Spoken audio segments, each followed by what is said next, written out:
Hi, this is Jeff Blauette, technical agronomist with Cooperative Farmers Elevator. And on this week's Field Friday segment, we talk about stuff all the time, why we do certain things and why we don't like to do other things. One of the things that we don't like to do is do a lot of off-label applications when it comes to herbicides. And I was kind of made aware of a situation this week, and I wanted to share that with you as kind of an example of what can happen if we do go against and apply herbicides too late in this instance. So we have a field that I was made aware of, and I'll share a video of what we ended up having for a problem here as they were out in this field chopping silage.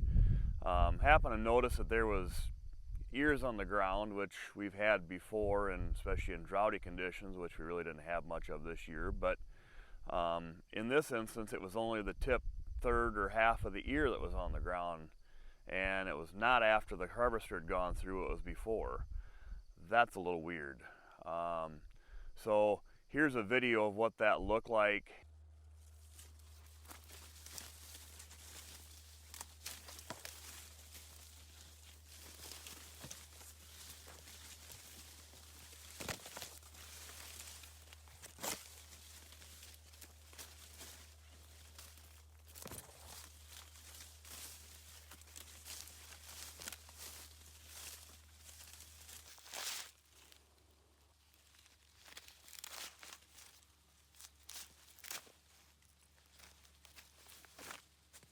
Walking down the row and seeing this would obviously be a little bit strange and disconcerting, and there was various levels of how severe it was in different parts of the field. And then there's husking back the ear and seeing what it looked like prior to falling. You could find there's more that are going to fall. So that's strange. So why would we have something like that happen? This field actually, according to planting dates and estimated growth stage and applications, we know this field had an application of Liberty, and that was probably in that V7, V8 stage, which you're getting up towards waist-high corn. So the Liberty label says up through V6 application as far as the growth stage. So this was obviously applied after that. So what's happening at that growth stage that causes a problem, and if we apply it too late? First of all, at that stage of corn, we've got really big plants at that point.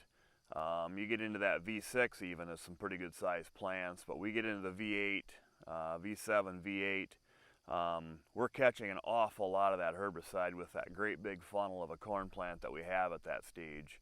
So you have a lot of the AI and the surfactants, which may have caused the problem as well, in this plant that it has to deal with. The other thing that's happening at that growth stage is that ear length is starting to be determined. We're probably finishing up that ear girth and diameter being addressed, and maybe the end of that, or the ear length. So there's a lot of things that plant is doing that are important to generating yield and moving on. So we don't want to disrupt that. Matter of fact, we've done some trials and have had some success with late applications of foliar feed or stress mitigators that are designed to help the plant at that stage, not have to metabolize it. So that is telling you that that's a very important growth stage of our corn crop.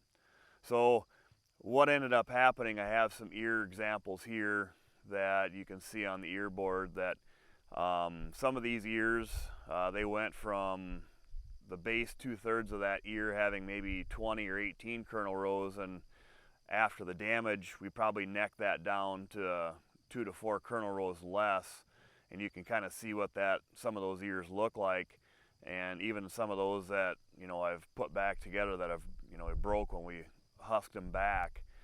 So I think we did have an impact on the formation of that ear and that cob, and that probably is what made that cob really brittle at that stage. And as that ear formed, it was fine. It just recently fell off. Well, this corn is just recently black layered, probably within the last few days.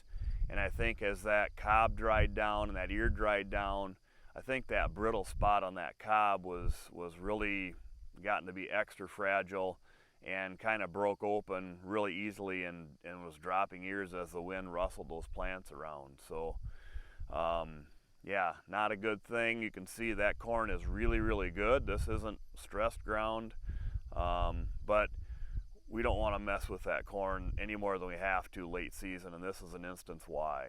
So just wanted to show you something. I've been playing this game for over 30 years. I've never seen or heard such a thing.